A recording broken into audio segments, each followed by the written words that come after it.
Rabbil alamin.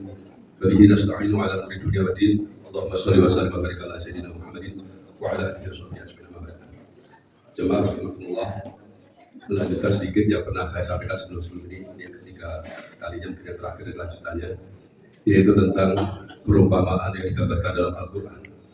Hidup di muka bumi ini seperti hidupnya tumbuhan rumput di padang pasir yang sebentar hidup pada waktu turun hujan. Betul lah. Ya, sebentar saja, nggak lama. Dia kemudian menjadi kering, dan kering lantas terbawa angin asyik. Jadi kalau nggak cepat-cepat kita ini berbuat sesuatu, maka betul-betul kita itu ya akan hanya tinggal seperti rumput kering yang terbawa angin.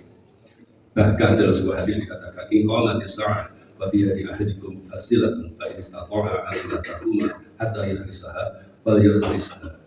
Dari Anas radhiyallahu anhu. Jika kiamat telah tiba dan di tangan salah seorang dari kalian itu ada bibit, ada pohon, maka jika ia sanggup untuk tidak berdiri dahulu hingga ia menanamnya, hendaklah ia.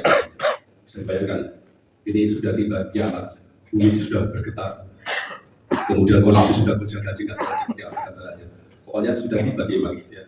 Bila iqamat as-sa'ah, kemudian ada satu bibit dalam genggaman kita, kemudian kita masih sanggup sebelum berdiri itu untuk menanamnya pakai tanam. Coba bayangkan itu. Digambarkan dalam hadis atau dalam Al-Quran itu pada waktu kiamat itu orang itu sudah nafsi-nafsi itu. Orang tua nggak bisa nolong anaknya nggak bisa nolong orang tuanya dan sebagainya. Tapi pada saat itu jika kita masih punya kesadaran, kesanggupan, ingatan, ketenangan batin untuk nanam, maka tanam. Coba bayangkan betapa pentingnya menghargai waktu yang cuma sebentar itu.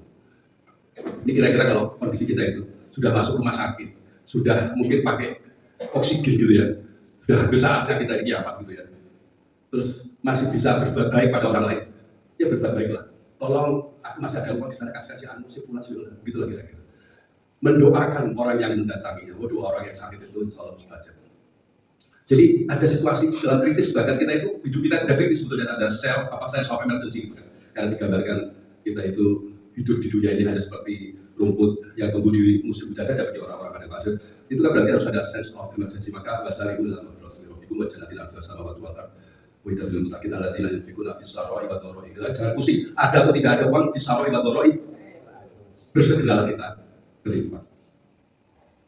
Ya, itu seperti itu. Demikian juga gambaran yang terakhir tadi. Jelas sekali.